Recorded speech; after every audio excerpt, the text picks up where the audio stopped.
محمد اسد اپنی تفسیر the message of the قرآن میں سورہ مسد یا سورہ لہب کی تشریح ایک خاص تاریخی اور علامتی تناظر میں کرتے ہیں۔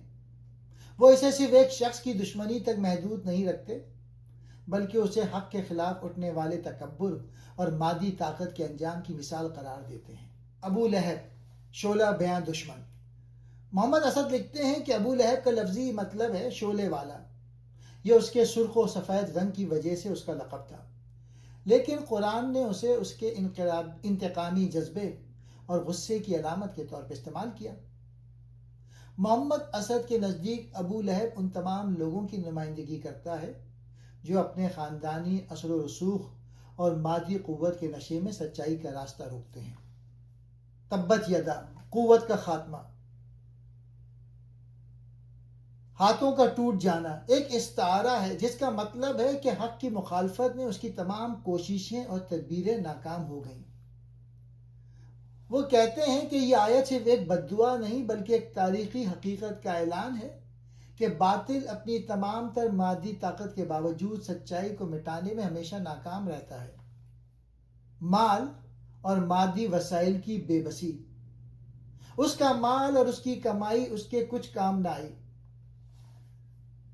محمد اسد اس پہ روشنی ڈالتے ہوئے کہتے ہیں کہ ابو لہب کو اپنی دولت اور سماجی حیثیت پر بڑا ناز تھا۔ قرآن نے واضح کر دیا کہ جب اللہ کا قانون مکافات حرکت میں آتا ہے تو انسان کا بینک بیلنس، جائیداد اور اس کے دنیاوی تعلقات اسے تباہی سے نہیں بچا سکتے۔ ام جمیل برائی کی شریک کار اور اس کی بیوی بھی جو ایندھن اٹھانے والی ہے۔ محمد اسد اس آیت کی بڑی دلچسپ تشریح کرتے ہیں۔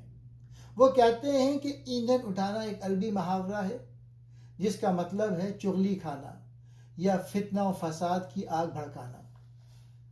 ان کے نزدیک ابو لہب کی بیوی اس شخص کی علامت ہے جو لوگوں کے درمیان نفرت پھیلاتا ہے اور دوسروں کے خلاف زہریلا پروپیگنڈا کر کے دشمنی کی آگ کو ہوا دیتا ہے۔ گلے میں رسی، گناہوں کا طوق، اس کے گلے میں کھجور کی چھال کی رسی ہوگی۔